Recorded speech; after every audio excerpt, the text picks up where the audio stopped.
예, 할렐루야. 어제에 이어서 말씀에 은혜 받는 귀한 시간 오늘과 내일까지 이어지겠습니다. 목사님 나오실 때에 두 배로 큰 박수로 맞이해주시기 바랍니다.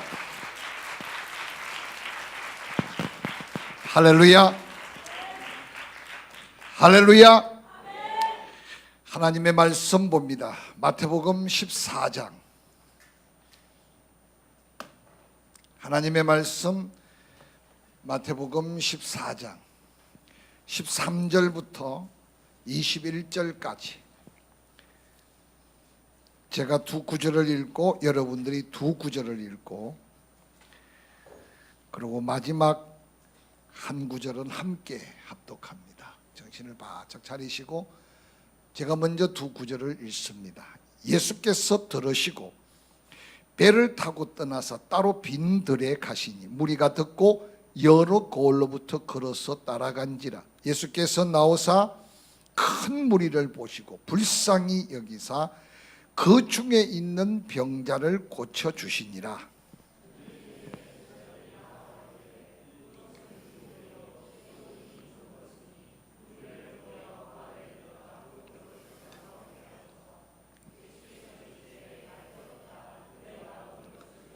제자들이 이르되 여기 우리에게 있는 것은 떡 5개와 물고기 2마리 뿐이니이다. 이러시되 그것을 내게 가져오라 하시고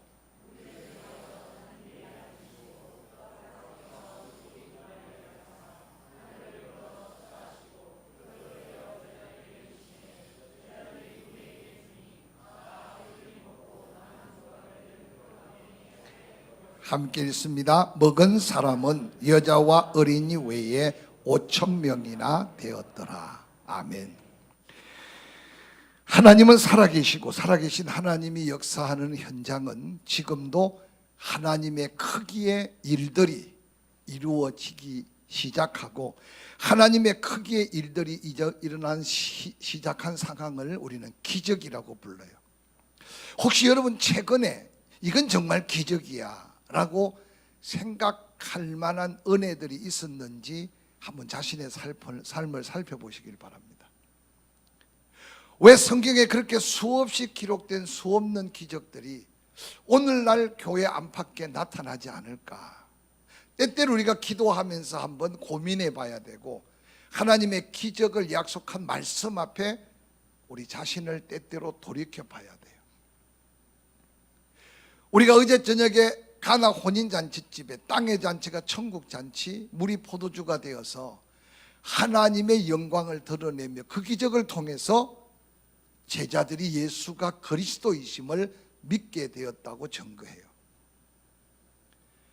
뿐만 아니라 오늘 저는 이 빈들의 기적이라고 하는 제목의 말씀으로 은혜를 나누려고 하는데 아무것도 없기 때문에 결론적으로 기적이 일어나야 되고 기적이 일어나야 될 그 장소에 하나님은 기적을 통해서 제자들과 그곳에 모인 자들에게 믿음을 덧입혀 주셨어요.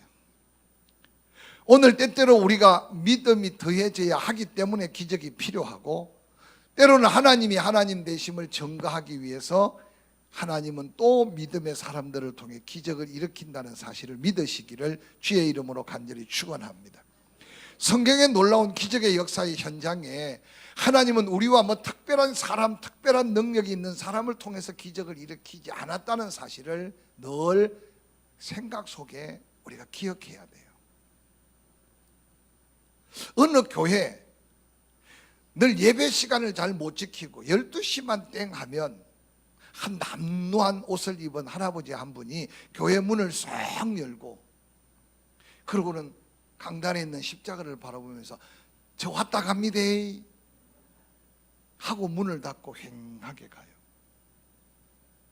근데 놀랍게도 12시만 되면 그 할아버지는 교회 문을 열고 와서 나 왔습니다 갑니다 하고 인사만 하고 가는 거예요.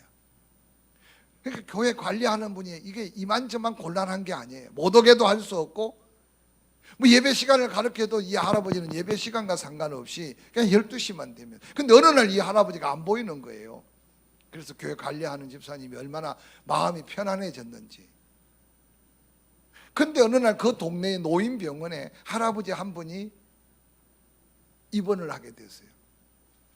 의사가 보니까 나이도 많은데다가 그 병 때문에 도저히 회생이 불가능해. 그래서 간호사들에게 말하기를 저기 저 할아버지는 이제 거의 삶의 회생이 불가능하니까 적당히 마음의 위로하고 그냥 이렇게 돌봐주라고. 그러니까 간호사들이 그냥 얼마 안 있으면 이제 돌아가실 할아버지니까 막 적당하게 그냥 이렇게 약도 제대로 뭐 치료도 제대로 하지 않고 지났어요. 근데 그 할아버지가 하루가 지나고 이틀이 지나고 어느 날 한 주간이 지나가는데 어느 날 갑자기 할아버지의 얼굴에 인상이 바뀌기 시작하고 말투가 바뀌기 시작하고 막 기쁨이 넘치는 거예요. 그래서 병실 주변에 많은 사람들이 의아해하고 특별히 그 할아버지를 직접 간호했던 간호사가 너무 궁금한 거야. 아니 특별히 약을 처방한 것도 아니고 특별히 의사가 뭐 특별히 어떤 주사를 준 것도 아닌데 하루가 지나고 하루가 지날수록 자꾸만 달라지는 거예요. 그래서 간호사가 물어봤대요. 아니 할아버지 요즘 왜 그리 기분이 좋냐고. 나도 몰라. 그런데 12시만 땡 하면 자기 침대 맡에 누가 와가지고 자네 나 왔다 가네 하고 간대. 그리고 눈을 떠보면 아무도 없대.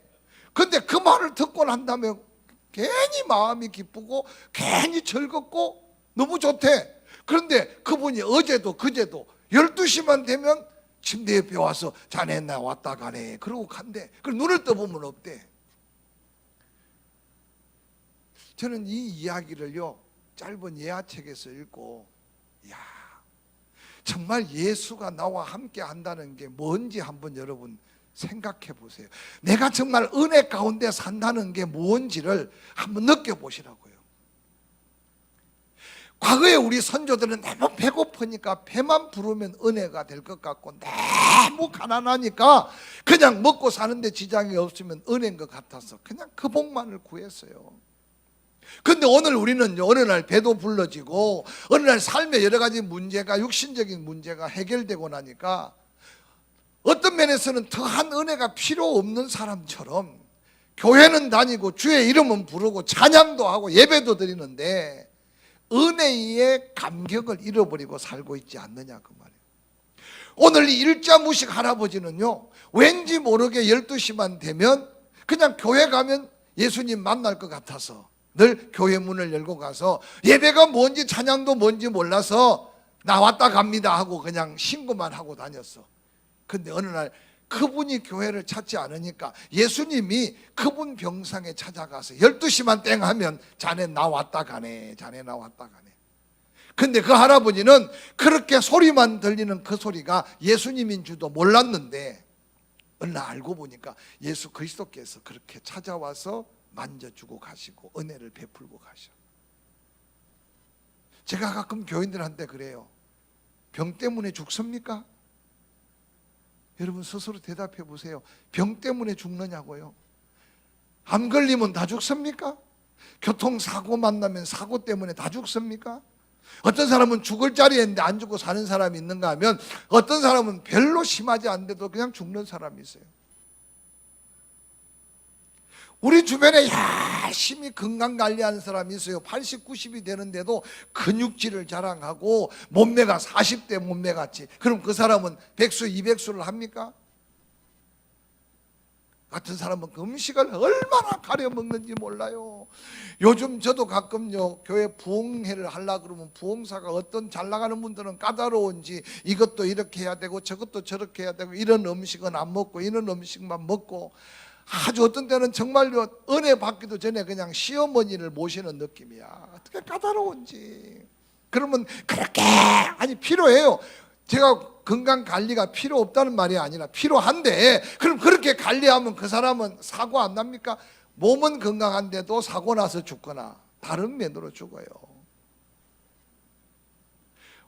오늘 우리들이 기억해야 되는 게 은혜라는 건 꼭 내가 필요한 것이 채워졌으면 은혜가 아니라 하나님이 나와 함께 하심이 은혜고 예수 그리스도의 은혜 안에 내가 있다는 그 자체가 은혜인 줄 아시기를 주의 이름으로 간절히 축원합니다.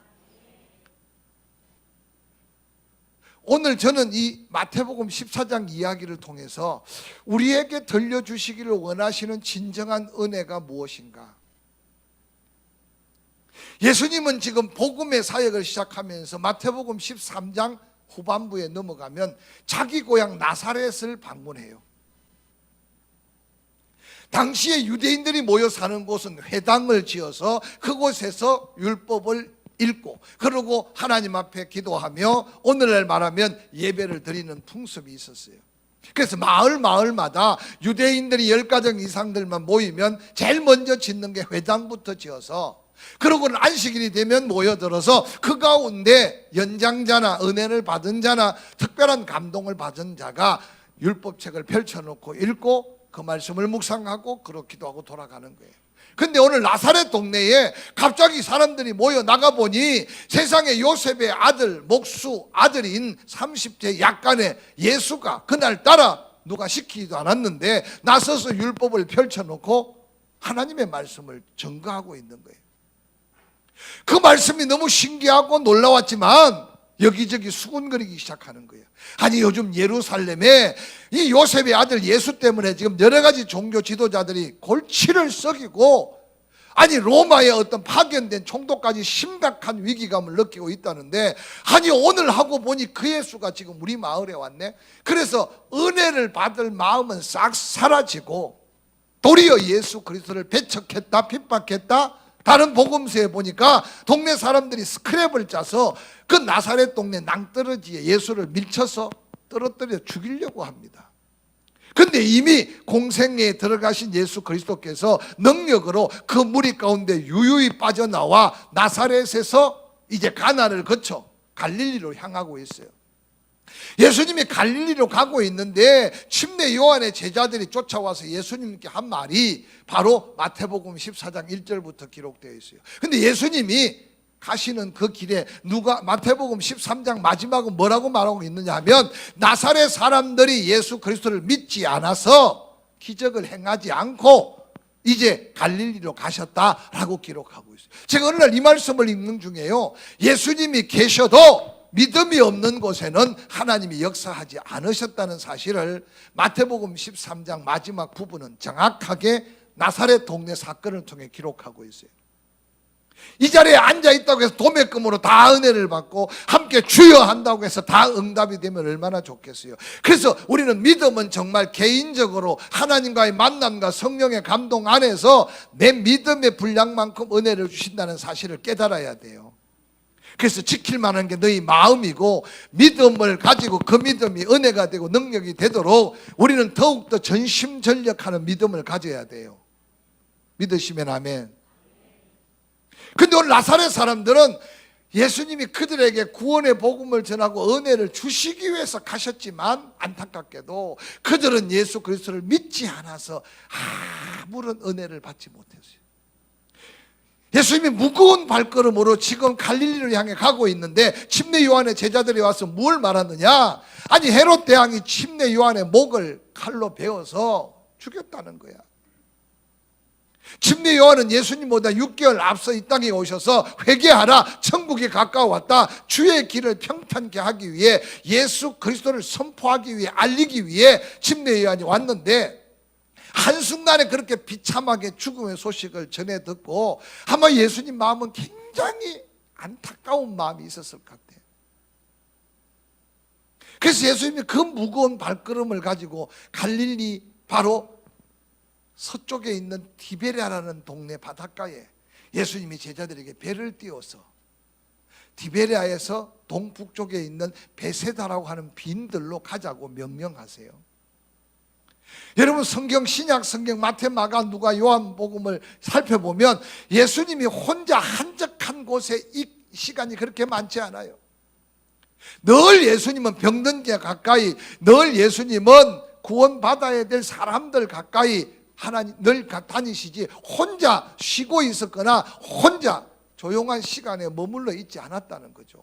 그런데 오늘 예수님은 고향 나사렛에서 배척을 당하셨고 뿐만 아니라 지금 침례 요한의 죽음의 비통한 소식을 전해 듣자마자 디베랴에서 제자들의 배를 띄어 갈릴리 호수를 대각선으로 가로질러 동북쪽에 있는 베세다 빈들로 가자는 거예요.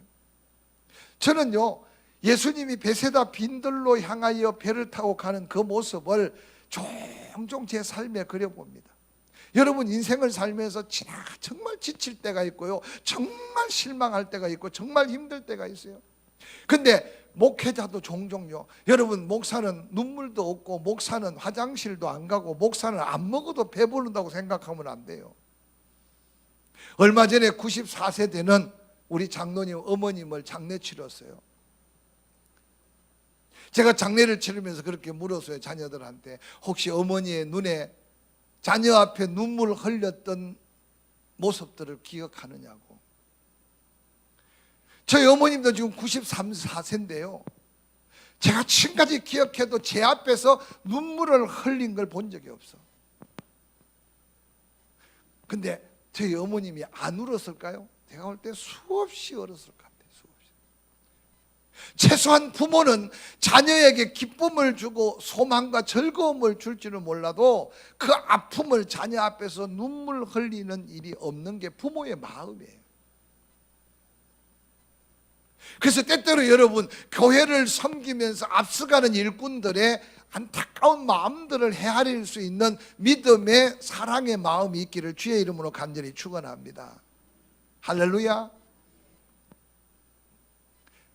저희 교회 사역자들 제가 통영 오는 바람에 딴 데로 수련회를 가려다가 저는 저녁에만 와서 그냥 설교하면 되니까 지금 통영에 와서 사역자들 수련회를 하는데 제가 오늘 저녁 먹기 전에 오후에 함께 모여서 이런 이야기를 했어요.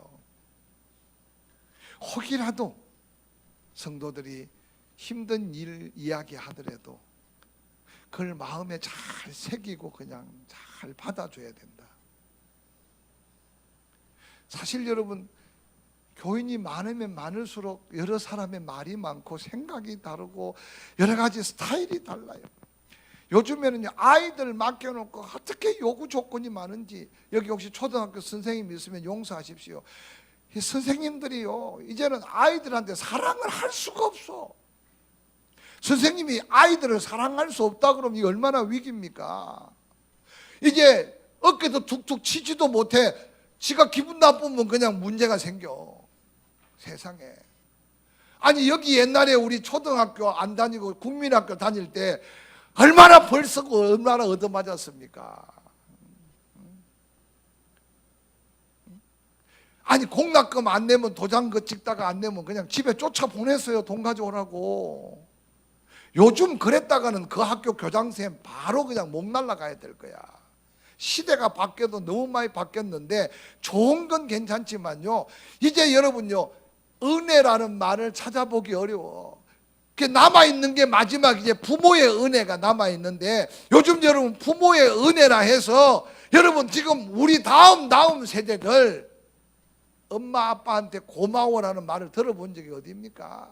뻑하면 울고 급하면 소리 지르고 다 지 세상이야. 요즘 애들이 최고 왕이야. 그냥 식당에 가도 애 새끼들이 왕이고 교회 와도 그냥 애 새끼들이 왕이야. 그냥 지 새끼 어떻게 될까 봐. 한 번은 제 앞에 어떤 애기 엄마가요 식당에 밥을 먹는데 세상에 숟가락을 들고 쭉쭉쭉쭉 돌아다니면서 먹으라고. 걔 내가 불러서 아이고 그냥 적당하게 해라. 막 배고프면 먹지. 내가 그랬어요. 배고프면 먹지 그랬더니요 나를 쳐다보니 눈을 딱 쳐다보더니 목사님 우리 애는요 3일을 굶어도 달라 소리 안 해요 그러더라고요. 그럼 먹이라. 그러면 큰일 나겠잖아요. 요즘 애들은 3일을 굶어도 밥 달라고 안 한대요. 그게 뭐 여러분 3일 굶고 밥 달라고 안 하는 애가 어디 있겠어요. 따로 뭔가 먹었겠지. 근데 그만큼 지금요 애 하나 키우기가 그렇게 어려우니 낳을 생각도 안 하는 시대 속에 살아.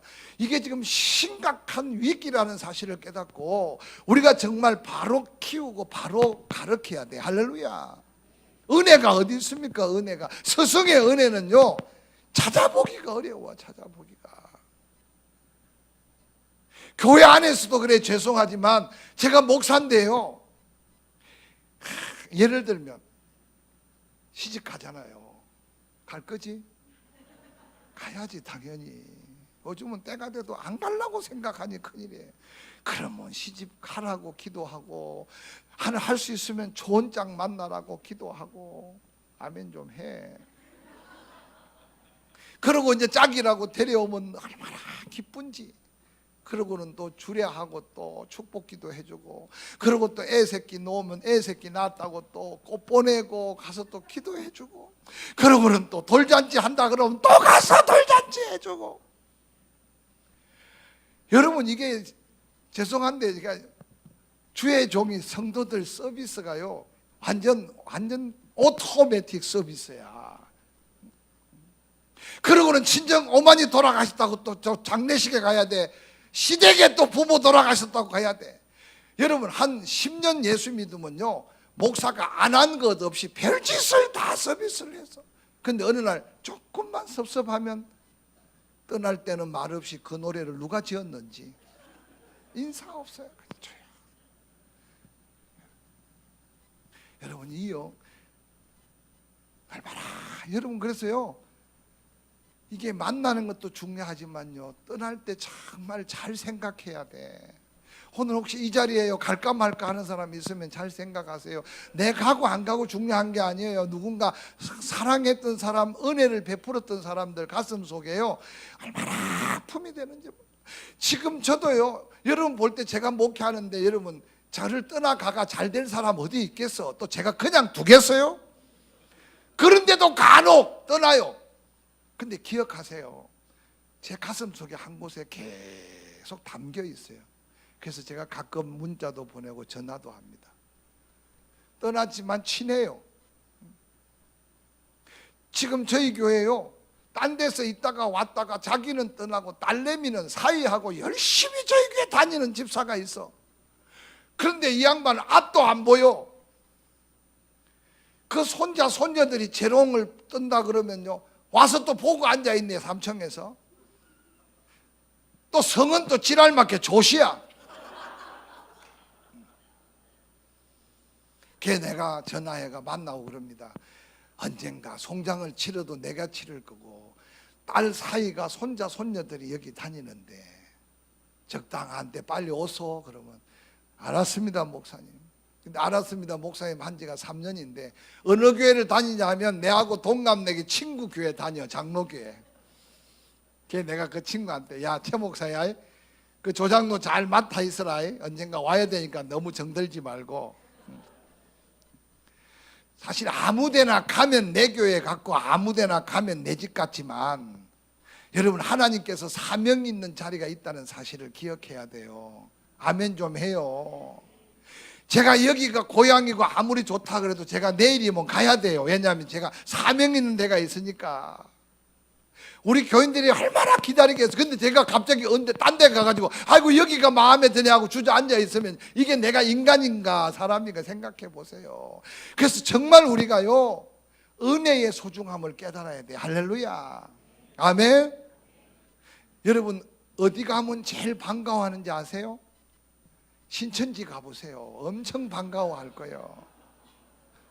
여기 통영에도 하나님의 교회 있는지 모르겠지만 하나님의 교회 가보세요. 엄청 친절하게 해줄 거예요.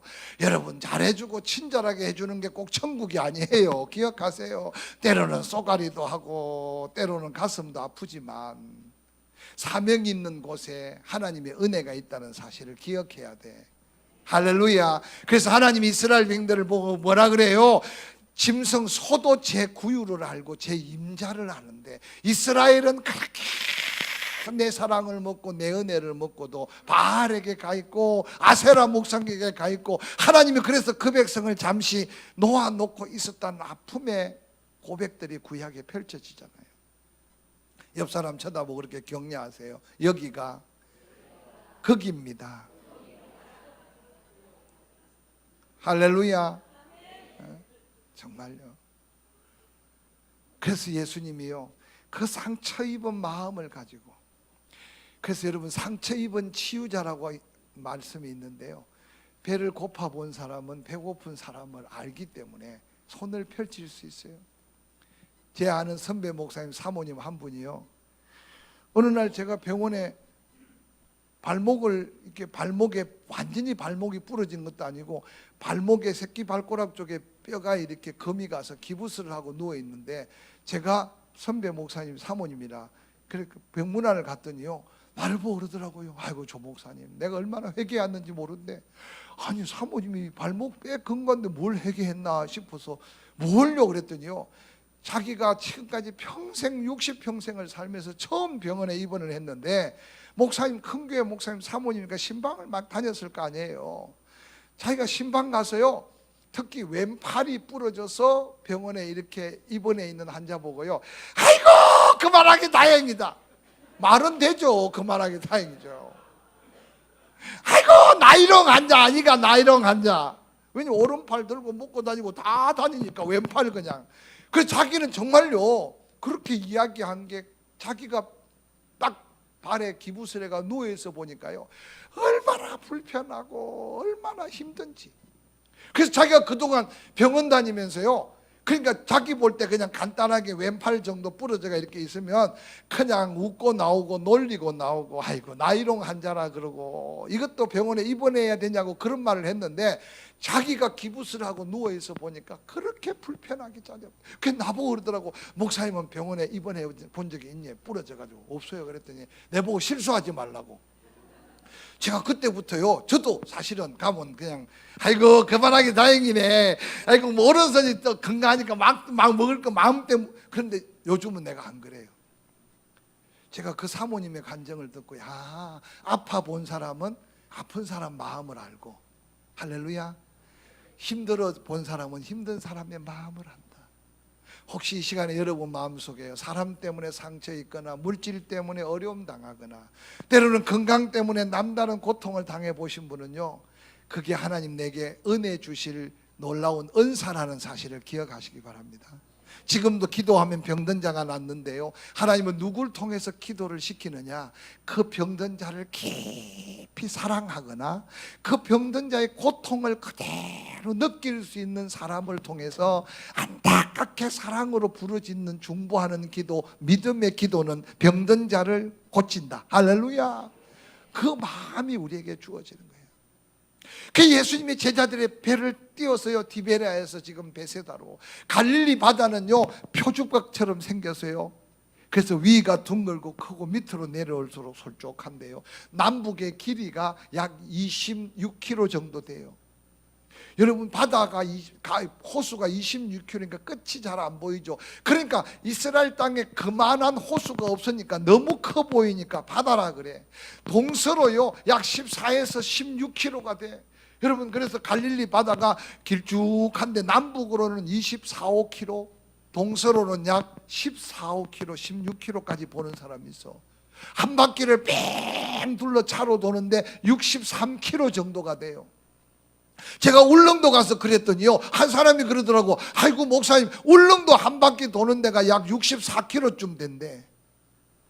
울릉도가 하나의 면인데, 울릉군인데 얼마나 여러분 큰 호수입니까?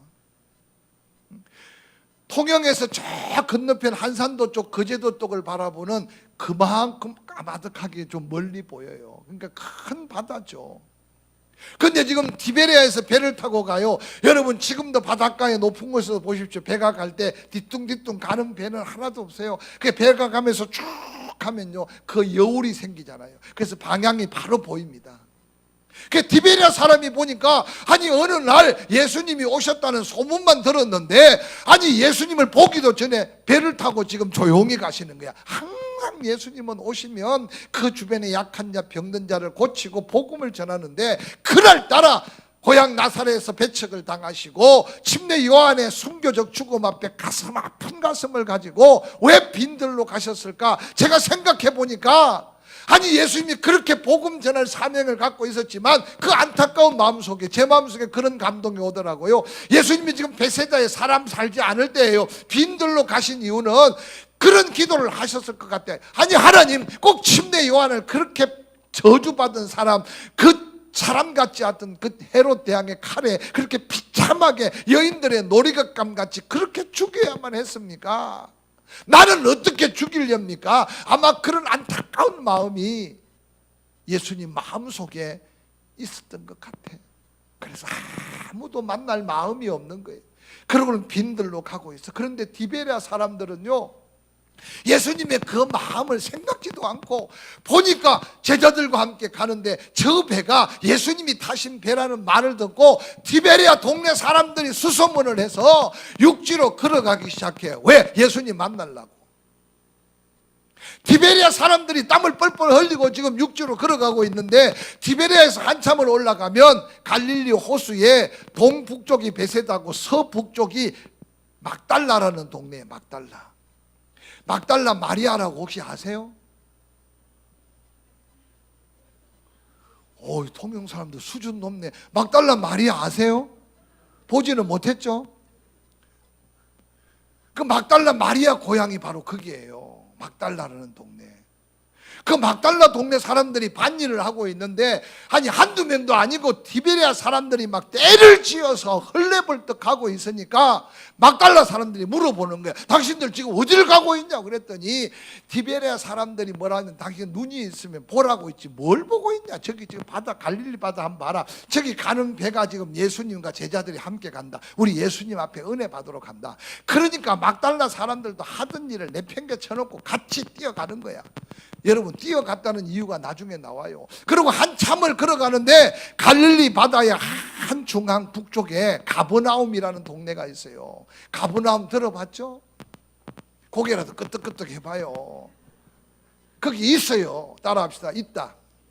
안 가봐도 있는 이유는 있다니까. 제가 종종 전도 장례식 때 그래요. 아니 세상에 파리에 가면 에펠탑이 있다는 걸 믿어요 안 믿어요? 그러면 나도 믿죠. 그거 안 믿는다 그러면 천치, 바보, 축구, 덩신, 쪼다. 왜냐하면 아무리 무식한 사람이라도 파리에 에펠탑이 없다는 걸 안 믿는 사람은 몰라도 그냥 믿는 척해. 왜냐? 다 있다 하니까. 근데 세상에 성경에도 있다 그러고 큰 집 아저씨도 믿고 천국 갔다 그러고 자기 엄마도 믿고 천국 간다 그러는데도 집안 천국 안 믿고 있으면 그만큼 어리석은 쪼다 바보 천치가 어디 있어요. 그러면 왜 파리의 에펠탑은 안 가보고도 믿으면서 천국은 있다고 말씀 속에 있는데도 못 믿느냐? 그것은 파리 에펠탑은 믿든지 안 믿든지 아무 상관없지만 천국은 믿으면 악한 원수 마귀 새끼가 치유 본전을 못 찾으니까 영적인 전쟁 속에 못 믿게 하는 거예요. 그래서 제가 얼마나 안타깝겠어요 여러분. 혹시 여러분 에펠탑은 믿으면서 천국 있는지 없는지 못 믿고 산다면 이거 정말 안타까운 일 아니에요. 그래서 우리가 전도해야 돼요. 아멘 좀 해요. 그래서 여러분 자꾸 보고 믿으려고 하지 말고 내가 알아서 믿으려고 하지 말고 말씀 속에 하나님 말씀하시면 내가 그대로 믿는 믿음 달라고 기도해야 돼요. 그래서 가브나움 사람들이요, 아니 지금 디베리아 사람 막달라 사람들이 막 달려가니까 막달라라는 거예요. 물어볼 거 아니에요. 어디 가냐고. 너희들 눈이 있으면 못 보냐. 지금 예수님 배는 이미 가로질러서 베세다 가까이 가고 있어. 저기 예수님이 찾았다. 제가 이 말씀을요 이렇게 리얼하게 설명하는 이유는 제가 갈릴리를 한눈으로 다 그릴 수 있도록 이스라엘 땅을 밟으면서요 그 예수님의 마음을. 그래서 제가 이 말씀을 묵상하다가 얼마나 도전받았는지 몰라.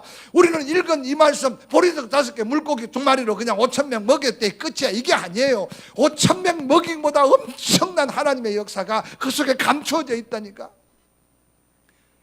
결론적인 이야기지만 예수님이 노를 져서 지금 가로질러 가고 있어요. 배를 타고 가로질러 가는 게 빠르겠어요? 길 같지 않은 길을 산을 넘고 육지를 걸어가는 게 빠르겠어요? 걸어가는 게 빠르면 걸어가지 왜 배를 타고 다니겠어요?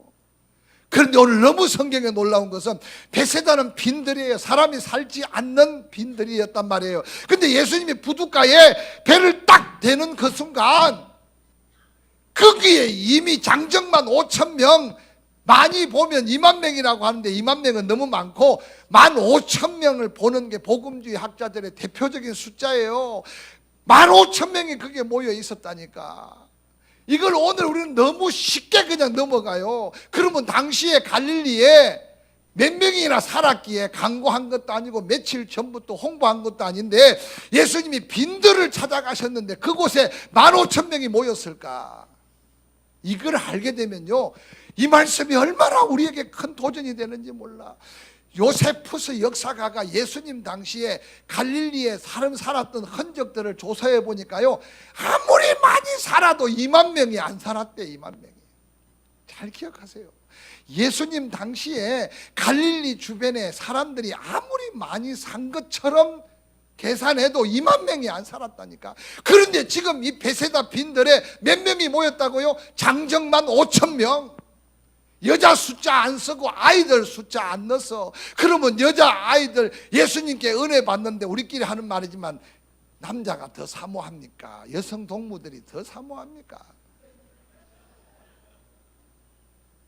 복음주의 학자들이요, 베세다 빈들에 장정만 5천 명, 15,000명 이하로 보는 사람 거의 없어요. 저는 이 말씀을 묵상하다가요, 예수님이 한마디 말씀 없이 그 안타까운 마음을 가지고 디베리아에서 배를 타고 베세다 빈들을 질러서 가고 있는데, 거기 디베리아 막달라, 지금 거기 가브나움 사람들이 정말 걷고 뛰고 헐떡이면서 지금 부둣가에 예수님보다 먼저 그곳에 도착해서 예수님을 기다리고 있었다는 이 모습이 오늘 첫 번째 우리에게 도전하는 모습이라니까요. 할렐루야.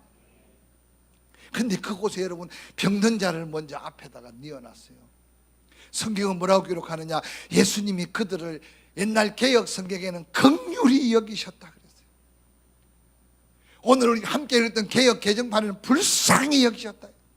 어떤 면에 사실은 불쌍히 여긴 것보다 하나님의 자비와 사랑으로 긍휼히 여기심이 더 이해하기 쉬운 말씀이에요. 지금 예수님의 마음은 찢어질 듯 아픈 갈등과 고통이 있음에도 불구하고 예수님 만나려고 예수님의 마음도 헤아리지 아니하고 그곳까지 뛰고 달려와 먼지투성이로, 그것도 병든 자 먼저 주님 만나게 하려고 앞장 세워놓고 치료받기를 구하는 그들을 바라보면서 예수님은 그들을 그냥 버리고 지나갈 수가 없는 거야. 이게 바로 하나님의 은혜고 예수 그리스도의 사랑임을 믿으시기를 주의 이름으로 간절히 축원합니다. 저는 이 말씀을 묵상하다가요, 야, 이거구나. 베세다의 빈들의 기적은 그냥 보리떡 5개 물고기 2마리 던져놓으면 일어나는 기적이 아니라 주님을 사모하는 이 마음이 우리에게 있느냐 없느냐, 이게 하나님의 거룩한 도전이 제게 확 몰려왔는데요. 사랑하는 성도 여러분, 우리 적당하게 예수 믿어서는 안 돼요. 내 시간이 있으면 가고, 바쁘면 빠지고, 내 기분 좋으면 웃고, 내 좀 속상하면 그냥 하고 싶은 말 다 해버리고, 이거 아니라니까. 교회 생활이 이게 아니라니까. 여러분 정말 솔직히 기도해봐요. 통영에도 교회가 많잖아요. 왜 여기 앉아 있냐고. 제가 우리 교인들한테 종종 그래요. 포항에 교회가 450개나 되는데 왜 여기 앉아 있냐고. 주차장이 넓은가, 커피숍이 제대로 있냐, 교육관 시설이. 여러분 저희 교회는요, 요즘 새로 짓는 교회에 비하면 시설이요 별로 안 좋아. 그런데도 주차장요, 장로들 권사들은 교회 주차장 안에 차 못 가지고 와. 왜냐하면 비 좋으니까. 주차장을 살려니 뭐 한이 없잖아요. 그러니까 아예 그냥 주일날은 아예 오후 예배까지 안 드릴 사람은 교회 안에 차 대지 말고 장로 권사들은 저 밖에다 대고 걸어와라. 불편한데도요, 어떤 교인들은 주차장에 조금 불편하다고 그냥 주차 요원하고 싸우다가 딴 교회 가는 교인도 있지만 우리 교회는 한 명도 싸우는 사람 없어. 교회 싸우러 옵니까? 불편함도 있고 서운함도 있고 아쉬움도 있지만 따라합시다. 은혜 받으러 오는 거다. 여러분 기도하세요. 우리 꿈과 사랑의 교회는 은혜가 필요한 사람이 오셔서 와서 언제든지 고침받고 언제든지 은혜 입을 수 있도록. 할렐루야. 그게 교회라니까. 그게. 근데 오늘 안타깝게도요, 시설은 좋고 교회는 잘 지어놨는데 은혜가 없어. 은혜가. 왠지 알아요? 사모하는 마음이 없는 거야. 사모하는 마음. 그래서 여러분 똑같은 시간에 기도를 해도요, 간절히 기도한다는 말이 무슨 말인지 알아요? 너무 애타게 기도하면 간이 찌릿찌릿한다는 게, 간이 저리도록 기도한다. 내가 어떤 분이 그런데 이해가 돼요. 쫙 소리 질러 보세요. 간이 저린다니까. 하나님은 때때로 우리가 그렇게 부르시져라 내가 내게 응답하겠고 내가 알지 못하는 크고 엄밀한 것 너에게 보여주겠다고 말씀하셨어요. 꼭 죽을 병이 들어서야 죄 찾으랍니까? 주신 건강 감사하면서 부르짖고 주신 은혜 감사해서 찬양할 때 소리쳐 찬양하고 할렐루야.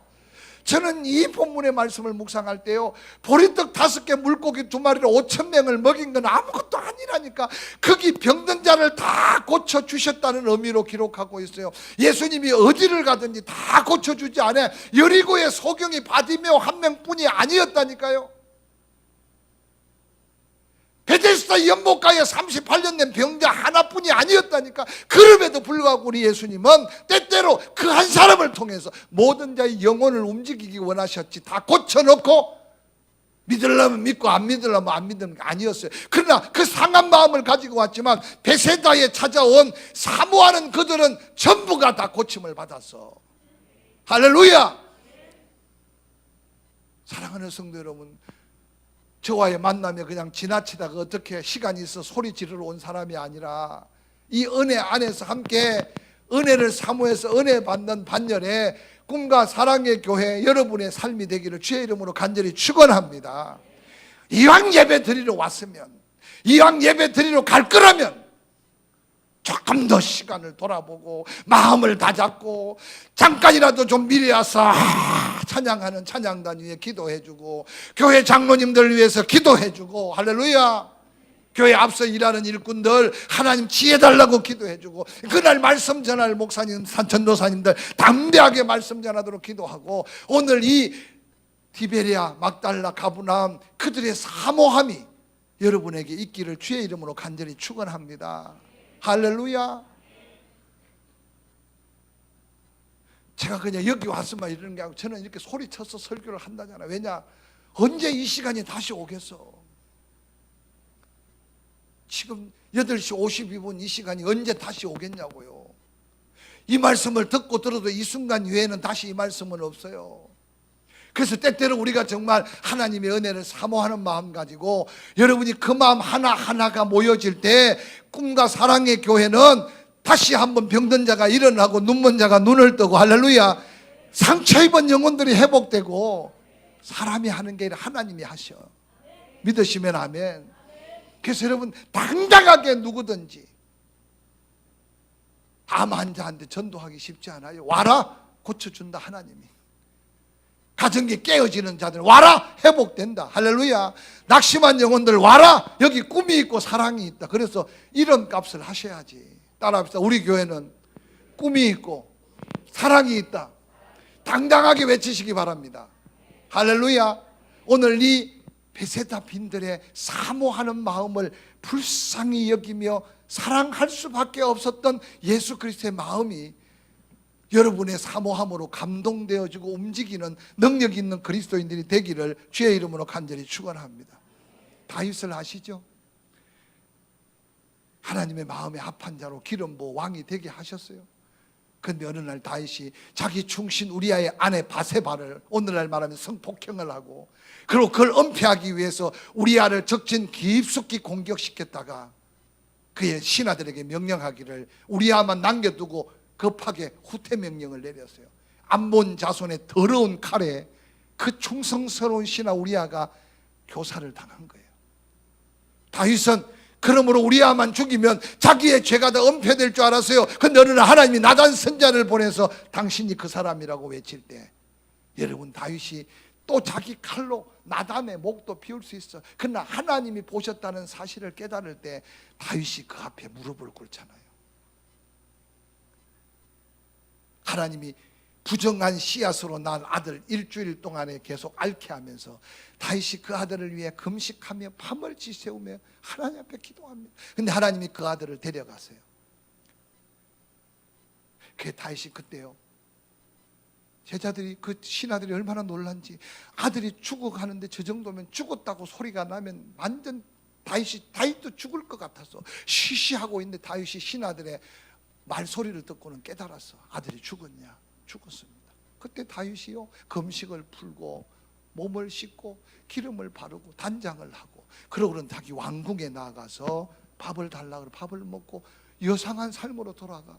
그 신하들이 너무 놀라서 묻잖아요. 왕이여, 우리는 너무 초조했습니다.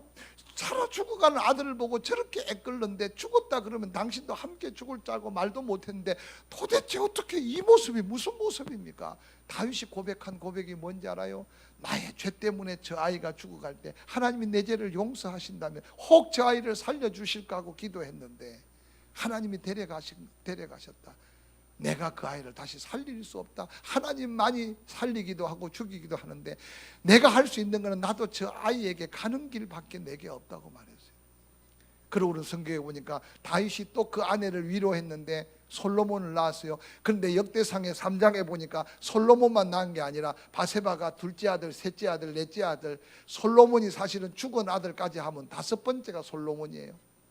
저는 이 말씀을 묵상하다가요, 하나님이 다윗을 첫째 아들을 치셨지만 또 두 번째 아들이 생겼어.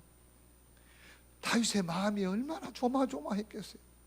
그런데 태어나서 하루가 지나고 이틀이 지나고 일주일이 지나도 안 죽어. 그 아들이 살아났어.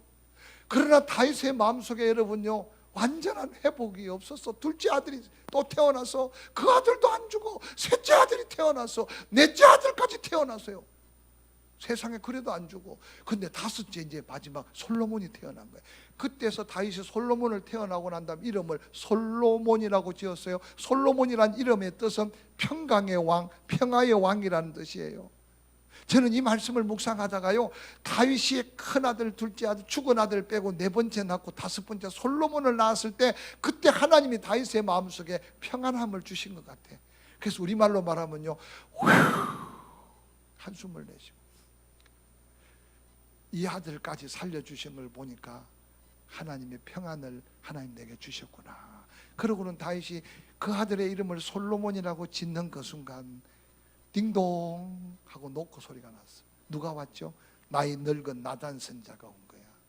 나단 선자가 다윗에게 말해준 말이 뭡니까? 너는 네 아들을 솔로몬이라고 이름 지었지만 여호와께서 나에게 이 아들의 이름을 여디디아라고 하라고 말씀하셨다.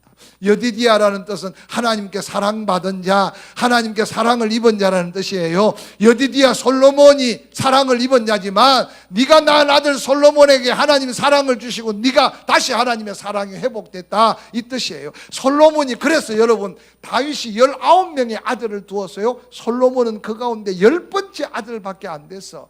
솔로몬의 형들이 얼마나 잘생기고 능력 있는 아들들이 많았는지 몰라. 그런데도 하나님은 사랑이 회복된 다윗의 아들 솔로몬을 통해 다윗의 후계로 이어가는 역사가 성경의 역사예요. 하나님의 사랑이 임하는 곳에 은혜가 임해요. 따라합시다. 하나님의 사랑이 임하는 곳에 은혜가 있다. 할렐루야. 여러분 많이 축복해 주세요. 당신은 사랑받기 위해 태어난 사람. 노래는 부르는데 그 당신이 없어. 옆 사람 쳐다보고 당신은 또 다 장로 보고도 당신, 권사 보고도 당신, 시어머니 보고도 당신. 다시 옆 사람 누가 아닌지 깜짝 놀라지는 말고 시작. 당신은 사랑받기 위해 태어난 사람. 하나님이 당신을 사랑하고 나도 당신을 사랑합니다.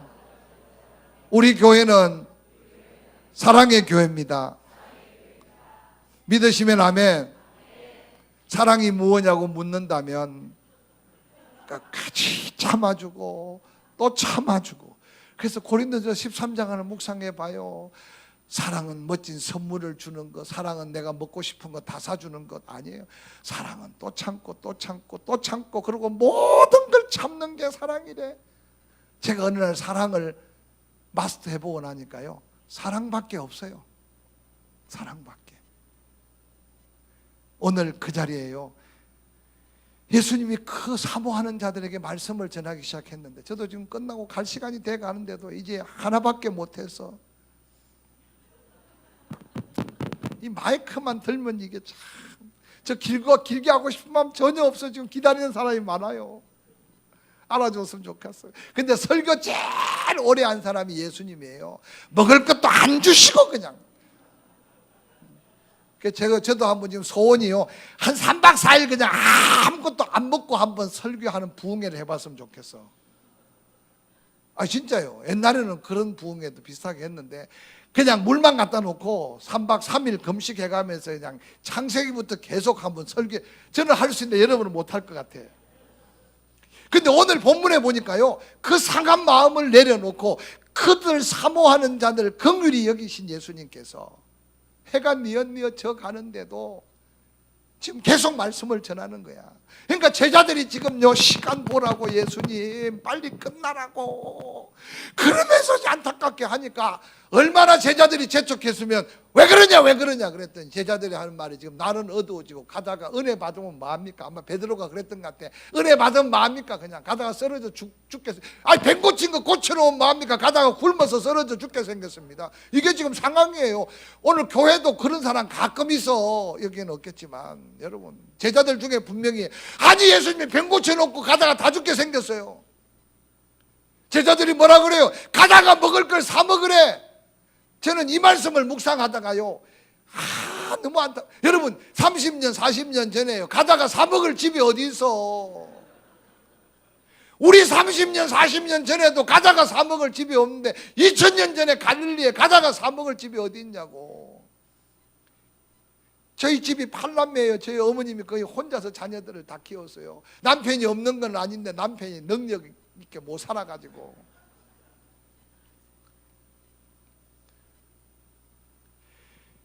제가 어릴 때 골목대장이었어요. 그래서 동네 애들이 하도 우리 어머니가 그냥 띠도 호랭이 띠야. 얼마나 엄한지. 하루에 나무를 한 집만 하면 밥을 안 줬어요. 아니 초등학교 1학년 때부터 나무라고 한 게 뭐 있어? 나무 몇 동 가가지고 이렇게 막 긁어서 가져오는 건데 어떻든 그냥 놀리고 못 서는 거야. 근데 그때만 해도 아이들이 놀기 좋아하잖아. 내가 끼어야만 재미있는 거야. 근데 나를 불러가려면 우리 어머니한테 혼이 나니까. 그래서 동네 지나가다가 나를 불러면 어떻게 해야 되느냐 하면 시건조 장대목골, 그래야 사인이야. 시건조 장대목골이 거꾸로 하면 골목대장 조건식님 나오세요 이 말이야. 저희 어머님이 좀 똑똑하지만 아이들이 그렇게 흥얼대는 소리를 못 알아듣고 내가 안 나가면 계속 몇 놈들이 왔다 갔다 하면서 시건조 장대목골 그러고 지나다니는 거야. 나를 부르는데 내가 눈치껏 또 도망 나오죠. 근데 여러분, 애들이 놀 때 여러분 시간 보고 놉니까? 그때 시계가 어디 있었어요? 유일한 시계는 배꼽 시계. 근데요, 저희 어머님이 한 번도 제 평생 살면서요, 근시가 밥 먹으라 소리를 들어본 적이 없어. 어차피 식구들이 다 먹을 게 모자라. 여러분 가난할 때 여러분 큰 다라에 함께 비비든지 적당하게 놓고 있는 놈 먹고 나면 숟가락 놓으면 끝이야. 부엌에 먹을 게 어디 있고 좀 여기 소뚜껑을 먹을 게 어디 있어요. 근데 내가 지금 생각해도 신기한 게 그렇게 놀다가도 딱 밥 먹을 타임에는 가. 왜냐? 그거 안 먹으면 그날 그냥 굶어야 돼. 그러니까 한 번도 밥 먹으라 소리 들어본 적이 없다니까요. 제가 그런 어린 시절을 보냈기 때문에 지금 성경을 읽을 때 이해가 너무 잘 돼. 아니 지금 가다가 밥을 사 먹을 집이 어디 있냐고, 갈릴리 없다니까요. 이 말은 무슨 말이냐면 그들의 영혼에 대해서 관심이 없는 거야 제자들은. 그 예수님이 그렇게 안타깝게 이야기하니까 뭐라 그래요? 너희들이 먹을 걸 주래. 오늘 이 말씀을 읽으면서요, 예수님이 그러면 제자들 약 올리고 제자들 창피당하고 제자들 어렵게 하려고 그랬겠어요? 이제는 그 제자들이 안전병이 일으키라 말하지 않았고 병든 자 고치라고 말하지 않아서 예수님이 다 고쳤어요. 그리고 하루 종일 말씀 전해서 믿음을 키워놔서 이제 정말 그 말씀을 들었다면 먹는 것 문제는 제자들을 통해서 먹는 것 문제를 해결하시려는 예수님의 마음의 의지가 있었다는 사실을 깨달아야 돼. 따라합시다. 예수님이 된다 하면 되고 하라 하면 된다. 할렐루야. 그게 말씀의 권세고 예수님의 능력이에요. 근데 제자들은 뭐라 그럽니까? 요한복음에 보니까요, 너희가 먹을 걸 주라 그러니까 빌립이 탁 계산기를 호주머니에서 꺼내더니 또 집에 가서 요한복음 6장을 펼쳐서 빌립이 계산기를 호주머니에서 꺼냈다. 이 말 찾다가 밤새지 말고, 그러고는 빌립이 계산기를 꺼내서 계산하는데 예수님, 아마 빌립이 그렇게 했겠어요. 예수님 돈 있습니까? 성경에 예수님이 카드 썼다는 말이 어디 있고 예수님이 5만 원짜리 돈 내가지고 뭐 샀다는 말이 어디 있어요. 아니 가진 돈도 가지고 가지 말라고 전도하러 갈 때 다 빼앗아 놓고 계신 분인데 아마 빌립이 그랬을 거예요. 잘 들으세요. 지금 중요한 거예요. 예수님 돈 있습니까? 이 사람들 지금 조금씩 먹일지라도 200데나리온 있어야 되는데 200데나리온 있습니까? 있습니까? 이 말이에요. 200대는 당시에 장정 한 사람 품삯이 한 데나리온이야. 그럼 오늘날 그냥 적당하게 한 데나리온이 10만 원이라면 200데나리온이 2천만 원이 있어도 이 사람들 어떻게 해요? 조금씩. 여러분 말이 복이 돼야 삶에 복이 와요. 따라합시다. 말이 복이 돼야 삶에 복이 온다. 내가 빌립 같아서 예수님, 아이고 상황은 어렵지만, 아이고 어떻게 이 사람들 다 배 터지게 먹이려면 한 300데나리온이 있어야 되는데요. 돈도 없고 어떻게 이게 아니었어요. 조금씩 먹일지라도 200데나리온 돈 있습니까? 교회 일 하다가요. 옆 사람 날 쳐다보지 마세요. 옆 사람 쳐다보고 주의 일 하다가 돈 타령하지 말아라. 특히 여성교회원들요. 제발 음식 모자라게 하지 말고 넉넉하게 하고 먹고 남는 거는 또 먹을 사람이 있어. 그래서 주방에요. 낭비하고는 달라요. 풍성함과 낭비는 달라. 내가 쪼장해가지고 꼭 고기를 골라도 조금 더 힘쓰면 조금 더 큰 거 살 수 있는데 꼭 쪼매난 거 사고 지 집에 살 때는 큰 거 사고.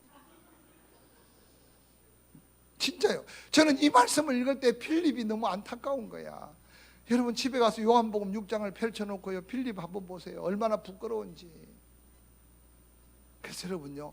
말이 복이 돼야 돼. 할 수 있으면요. 이 사람들을 풍성하게 배부르게 먹으려면 어떻게 해야 됩니까? 나보고 먹이라고 하셨는데 나는 돈도 없습니다. 나보고 먹이라고 나는 믿음도 그렇게 안 됩니다. 주님 분명히 내게 나보고 먹이라고 했으면 주님 뭔가 방법이 있을 텐데요. 그 말만 했으라면 주님이 보리떡 5개 물고기 2마리 그게 여러분 안드레가 가지고 왔지만 어린아이 거라 그랬어요. 베드로 것도 아니고 야고보 것도 아니었어요. 따라합시다. 하나님은 있는 것으로 기적을 일으키신다. 옆 사람 쳐다보고 물어봐요. 집에 보리떡 5개 물고기 2마리 있는겨 없는겨? 없는 사람 손 들어봐요. 손 들어. 아무도 없네요. 내가 언젠가 저 서산에 부흥회를 갔었는데요. 구정 명절 전에 부흥회를 해달라 그래갖고 구정 한 주간 전에 부흥회를 하러 갔어요. 그랬는데 서산 그 게 요리하는 데를 데려가는데 그 게를 이렇게 쪄주고 삶아주는데 얼마나 게탕이 맛있는지. 서산 게 있죠. 큰 거. 이 아랫역에는 없어. 그래서 제가 맛있게 먹었더니요. 그 후배 목사가 아이고 목사님 어떻게 입맛에 듭니까? 와 진짜 맛있다. 나는 어지간하게 맛있으면 또 와 맛있다거든요. 그랬더니 이 목사가 하는 말이 오늘따라 이게 아니네. 우리 교회 권사가 훨씬 더 솜씨가 좋대. 그러면서 내한테 하는 말이요. 지금 목사님 우리 교회 교인들 냉장고 냉동실에 김치 냉장고 통에 다 이 서산게 2kg 정도는 다 집에다 재놓고 있대. 깜짝 놀랐어요. 우리는 한 마리도 사 먹기 어려운데 보통 그쪽 사는 사람들은요 명절을 지나는데 아무리 어려워도 서산게를 한 2kg 정도 싸놓고는 명절 되면 게장도 담고 그 게탕도 끓이고 그걸 해 먹는데, 그래서 내가 그 다음날 낮집했대요. 이 500여 기적 이야기하면서 집구석에 그래 보리떡 5개 물고기 2마리가 없는 게 아니잖아. 지금 나 냉장고에 지금 게 2kg씩 다 있잖아. 다들 놀래가지고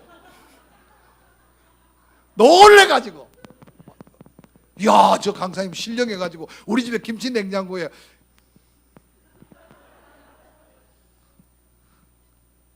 여러분 김치 냉장고에 냉동실에 게 2kg는 없지만 냉장고 정리만 해도 목장 식구들 구역 식구들 배 터지도록 먹을 게 잔뜩 쌓여 있잖아요.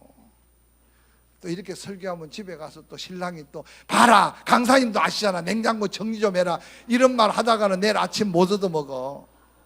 청소하라는 게 아니라 없어서 우리가 내어놓을 게 없는 게 아니라요 주님의 마음을 몰라서 그래요. 지금 제자들에게요 200데나리온을 구워오라는 것도 아니고 먹을 걸 지금 만들어 오라는 게 아니라 우리 주님은 이미 먹이실 계획이 있어. 믿으시면 아멘. 그래서 저는 그렇게 늘 가르쳐요. 따라합시다. 주의 일은 주님이 염려하시고 하나님의 일은 하나님이 채우신다. 할렐루야. 혹시 꿈과 사랑의 교회도 이렇게 건축하고 뭐 빚이 좀 있는지 모르겠지만 옆 사람 쳐다보고 이야기 좀 하세요. 집사님, 빚 걱정하지 마세요. 장로님들이 다 알아서.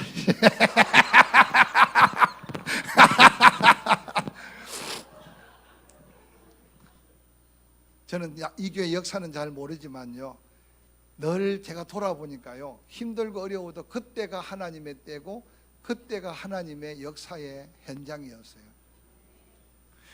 저는 이 교회 얼마 정도 지었는지 모르겠지만 지금 만약에 그 돈 있어도 지을 수 있느냐? 쉽지 않을 수 있어. 그래서 우리가 돌아보면요, 그래서 은혜인 거야. 할렐루야. 그래서 은혜인 거예요. 그래서 따라합시다. 빌립을 잡아야 된다. 여러분 속에 김빌립, 박빌립, 우리 조씨들은 빌립이 없어요. 또 우리 조씨 아저씨 어디 있지? 찾으면 또 나는 안 찾아야 되는 제가 쪽집게의 별명이에요. 여기는 우리 알고. 근데 여러분 정말 우리 속에요, 때때로 생각밖에 근심 걱정이 계산이 되고 그 계산 때문에 잠 못 이루고 그러다가 어느 날 내 믿음이 가라앉고요, 낙심되고 실망될 때 많아요. 모자랄 수도 있어요. 저는 가끔 그리 간증해요. 저는 가난해 봤거든요. 제가 어릴 때 가난하게 컸던 게 얼마나 감사한지 몰라요. 그래서 지금도요, 죄송하지만 조금 없이 사는 게 훨씬 더 편해요. 여러분 볼 때 제가 그냥 이게 행개칩도 하고 이러니까 폼 잡고 어디 강남 제비가 왔나 할지 모르겠지만 우리 권사가 이걸 갖다 주고 하라 그래가지고 처음에 이걸 하고 나서서 얼마나 제가 부끄러웠는지 간증을 하긴 해야 되겠네. 아니 포항에 이거 하고 다니는 사람 내 후배 중에 이제 2명이 늘어났어. 우리 형님도 나 닮아서 이걸 하고 다니는데 어느 날 우리 권사님이 넥타이하고 이걸 사온 거예요. 넥타이는 묶으면 되는데 이걸 어떻게 해야 되는지 알 수가 있어야지. 근데 우리 큰 딸이 고등학교 그때 3학년 때인데 인터넷에 가더니 뽑아가지고 한 20가지가 있더라고. 또 꼽는 방법이 뒤집어 꽂고 엎어 꽂고 꼽았는데 그래서 그 중에 적당히 하나 꽂고 주일날 가서 생각해봐요. 주일날 포항도 시골이에요. 주일날 갔는데 세상에 그날따라 나를 쳐다보는 사람 하나도 없고 요것만 쳐다보고 그리고 나를 씩 쳐다보고 얼마나 강단에 섰는데 저희 교회는 마름몰골이거든. 마름몰골. 그래서 삥 둘러서 다 이거 한번 쳐다보고 나를 씩 쳐다보고. 근데 성가대가 제 뒤에 이렇게 서 있어요. 근데 이걸 선물한 권사가 성가대 바로 오른쪽 여기 소프라노 파트인데 가끔 내가 돌아보는데 그날따라 돌아보니까 세상에 그 권사가 이걸 보자마자 좋다고. 그날따라요 교인들은 한 명도 안 보이고 좋다는 권사만 쳐다보이는 뭐 그러고 설교했어요. 한 번은요 포항에 백화점이 하나밖에 없어요. 동네가 작아. 롯데 백화점에 와이셔츠 맞추고 넥타이 맞추는 데 갔더니 예쁘장 아가씨가요 자꾸 나를 쳐다보고 씩 웃어요. 그래서 내가 괜찮게 생겨서 나를 그냥 좀 또 이렇게 관심 있나 생각했었어요. 그래서 와이셔츠를 맞추고서 돌아서는데 목사님 맞으시죠 그러는 거야. 목사님 맞으시죠 그런 거 보니까 희약가시는 아닌 것 같고 그래서 내 목사인지 어떻게 아냐고. 세상에 이거 사온 우리 권사님이 조금 멋쟁이에요. 아니 웬 멋쟁이 아줌마가 오더니 이걸 하나 사가고 자기가요 그 넥타이 코너에서 이걸 본사에서 끼워서 내려와서 안 팔려갖고 굉장히 애를 먹었는데 또 하나 사가고 또 하나 사가고 10개 사가고 도대체 이게 포항에서 이걸 하고 다니는 사람 없을 텐데 왜 이걸 사가냐 했는데 세상에 자기가 판 이 행기칩을 내가 하고 갔으니 얼마나 반가운지 나를 또 쳐다보고 또 쳐다보고. 오해하지 마세요. 내가 제비 아니고 딴 데로 샜는데 그래서 제가 늘 이 비유를 말씀할 때마다 그래요. 우리가 계산해야 될 건요 철저하게 계산하세요. 특히 여러분 추수감사 같은 경우는 1년 감사니까 한 건 감사로 계산하면 안 돼. 한 건 감사는 뭔지 알죠? 아들내미 손자가 자전거 타고 넘어져서 다리가 부러질 뻔했는데 상처만 나고 말았으면, 그래도 여러분 한 건 감사, 한 건 감사 액수까지는 내가 안 가르쳐 주겠어. 신랑이 자동차 사고가 날 뻔했는데 백밀런만 사고 났다 그러면 이것도 한 건 감사. 1년 추수감사절은요, 아들, 딸, 며느리, 손자, 자기뿐만 아니라 회사, 직장, 그걸 다 모아서 감사하는 게 추수감사절이에요. 요만 하고 갈게요. 그냥 이건 계산해야 돼요.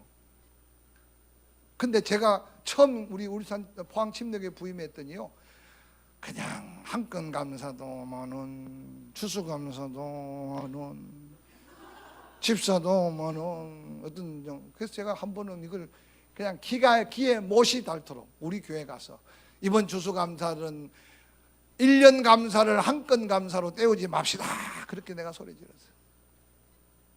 돈 헌금을 거두려는 게 아니라 우리의 마음의 계산. 길게 안 할게요. 주일을 지키는 것도 시간적 계산이 필요해요. 바쁘지만요, 주일 빼먹고 바빠봐야 하나님이 1년 먼저 데려가시면 몽탕 나무아비 타불 간샘 모살. 진짜 정말 우리 조금만 계산을 해봐요. 내가 1년 2년 더 하나님 건강하게 살게 되면 주일 그렇게 아둥바둥, 그러니까 믿음의 놀라운 증거가 우리에게 있어야 돼. 할렐루야. 근데 계산이 안 되는 게 있어요. 계산이 안 되는 거는 따라해서, 계산이 안 되는 거는 기도해야 된다. 기도는 뭐예요? 하나님께 맡기는 거예요. 그래서 종종요, 하나님의 일은 계산이 안 돼. 그때마다요, 계산하려고 머리 써서 머리 빠지지 말고 하나님께 맡기면 어느 날 하나님께서 해결하셔. 이게 기적의 역사입니다. 그래서 우리 안에요, 자꾸 계산하고 싶고 부정적인 말을 하고 싶고 자꾸 의심이 되고 자꾸 비판이 되면요, 이게 빌립이라는 사실을 기억하고 빌립을 잡아야 돼. 마지막으로요, 빈들의 기적은 따라합시다. 보리떡 5개, 물고기 2마리, 그 어린 아이 도시락 하나예요. 그 아이 이름은 안 나왔지만 그 아이가 그거 하나 먹었으면 소화시키고 똥 한 덩어리밖에 안 돼. 근데 그게 주님의 손에 들려지는 순간 기적의 보리떡이 되고 기적의 물고기가 됐어요. 그래서 하나님은 우리가 약하지만 내 바쁜 시간을 하나님이 요구하시는 것은, 내 그 바쁜 시간을 통해서 하나님이 기적의 인생을 계획하고 있다면 우리가 정말 주일 바빠서 빠질 수 있을까요? 조금 더 고민이 될 거 아니에요. 정말 우리가 11조 힘들어요. 그러나 그게 하나님께서 그걸 통해서 물질을 자유롭게 하신다면 우리가 정말 한번 도전해 볼 수 있지 않겠어요?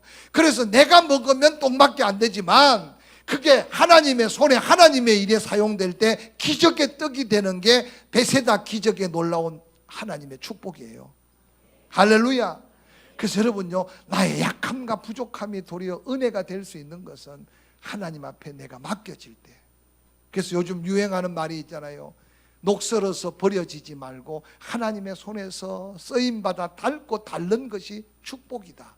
할렐루야. 오늘 말씀을 마무리하려고 그래요. 한번 조용히 여러분의 삶에 비어있는 곳을 볼 때마다 하나님 기적이 필요합니다. 건강이 비어 있습니까? 사모함을 가지세요. 통영 사람들은 모르겠어요. 옛날에 포천에 할렐루야 기도원이라고요, 한창 암이 막 초기에 암병 환자들 가면 낫는다 그래가지고 전국에 소문이 났어요. 제가 그때 공주에서 첫 목회를 할 텐데 목사니까 어떻게 하길래 그렇게 내가 그렇게 기도해도 안 되는 암이 고치는가. 그래서 사실 저는요, 구경하러 갔어요. 그 포천의 할렐루야 기도원, 넓은 그 기도원에요, 3분의 1 앞에는 전부 다 암 환자들인데 제가 가보니까 냄새도 나지만 다 새카맣고 배는 산더미처럼 해가지고요. 그래서 저 사람들은 뭘 기도하나 옆에 앉아서 쭉 기도 들어보니까요, 거저날 열심히 한 네 목숨 주를 위해 살겠습니다 그러는 거예요. 다 한결같이 거쳐만 주시면 네 생명 주를 위해 살겠대. 근데 하나님이 제게요, 감동을 주신 것은 암을 고치는 능력을 준 게 아니고, 제가 기도하는데 하나님 제게 그래, 종아 봐라, 지금 젊고 싱싱하고 가진 은사 재능 인생을 걸고 주를 위해 살겠다는 사람이 천진데 지 인생 지만대로 먹고 쓰고 살다가 고쳐주면 주를 위해 살겠다는 저를 고쳐 쓰겠냐? 시간, 물질, 젊음, 건강, 주를 위해 헌신하는 자들에게 은혜를 베풀어서 쓰겠냐? 그런 감동의 음성이 제 가슴 속에 들어오는 거예요. 제가 그때 젊을 때거든요. 주여, 제가 저런 병에 걸려서 살려달라고 기도하기 전에 제가 주를 위해 죽도록 충성하겠습니다. 그렇게 결단하고 왔어요. 아직도 암 안 걸리고 살고 있잖아요. 여러분, 암을 두려워할 게 아니라 내게 시간 주시고 건강 주시고 내게 힘 주실 때, 그때 주를 위해 내 것을 내어놓는 그 순간 기적이 일어나는 걸 기억하고, 빈 것 때문에 낙심하고 모자란 것 때문에 실망하고 건강이 비어지는 것 때문에 절망하지 말고 지금 있는 그거 주의 손에 올려드릴 수 있는 저와 여러분의 삶이 되기를 주의 이름으로 간절히 축원합니다. 이 밤에 바쁜 시간 오셔서 감사한데 혹이라도 옆에 자리가 빈 것 때문에 낙심하지 마세요. 또 하나님이 채우시고 또 하나님이 보내세요. 중요한 건요, 또 보내신 그를 내가 정말 가슴으로 안고 사랑할 수 있을까? 또다시 내가 섬기라고 나에게 보낸 영혼들을 내가 정말 예수 마음으로 사랑으로 섬길 수 있을까? 그래서 여러분의 마음이 넓어지는 만큼 또 더 많은 영혼들을 보내주실 줄로 저는 믿어요. 할렐루야. 그래서 보리떡 5개, 물고기 2마리가 내가 먹고 나면 똥밖에 안 돼. 그러나 그 아이가 주의 손에 맡겨놓을 때 감사하는 기적이, 오병이어의 기적, 장정만 5,000명 먹고도 12강주리가 거두었던 기적이 일어났어요. 한번 이 밤에 여러분 가슴에 손을 얹고 한번 이렇게 기도합시다. 주여, 나에게도 그 기적이 필요합니다. 여러분 삶의 빈게 뭡니까? 물질이 비어 있습니까? 건강이 비어 있습니까? 사랑이 비어 있습니까? 행복이 비어 있습니까? 은혜가 비어 있습니까? 하나님이 주시지 않았으가 아니라 내가 그 은혜를 사모함이 없었다면, 땀 흘려 먼지투성이 달려갔던 디베랴, 막달라, 가브나움 사람들의 그 열정을 다시 회복하게 해달라고, 혹이라도 내 안에 빌립 같은 계산하고 불평하고 원망하는 마음은 없습니까? 하나님, 빌립을 거두어 가시고 다시 한번 하나님의 손에 들어 올렸던 보리떡 5개, 물고기 2마리 같은데 연약한 인생, 시간, 내 건강, 내 은사, 재능 주를 위해 드리며 쓰임받기를 원합니다. 우리 가슴에 손을 얹고 난 다음 주의 이름을 크게 3번 부르짖고, 내가 여기 있습니다. 주여, 나를 사용해 주시옵소서. 하나님, 이 빈자리를 채워주시고 내 가정의 빈 곳에 빈들의 기적을 일으켜 주옵소서. 내가 그 기적을 일으키는 믿음의 주인공이 되기를 원합니다. 우리 주의 이름 3번 부르고 1-2-3분 통성으로 한번 기도하며 나아갔으면 좋겠습니다. 주여, 주여, 주여, 나의 하나님, 나의 하나님, 나의 하나님, 나의 하나님, 나의 하나님, 나의 하나님. 이게 시간의 건강이 비어 있습니까? 고쳐서 시옵소서. 가정의 물질이 비어 있습니까? 주여, 구별하여 주의 손에 들여 감사하는 곳에 누르고 흔들어 넘치게 하시므로 아버지여, 빈들의 기적을 일으켜 주옵소서. 사랑이 비어있나이까? 행복이 비어있나이까? 평안이 비어있나이까? 기쁨이 비어있나이까? 존귀하신 예수 이름으로 명하노니 평안할지어다, 평안할지어다. 존귀하신 예수의 이름으로 명하노니 더러운 질병아, 사랑하는 종들의 몸에서 떠나갈지어다. 강건할지어다. 깨끗함을 받을지어다. 이제라도 주를 위해, 이제라도 주의 영광을 위해 살게 하여 주옵소서. 예수님의 이름으로 축복하며 기도합니다.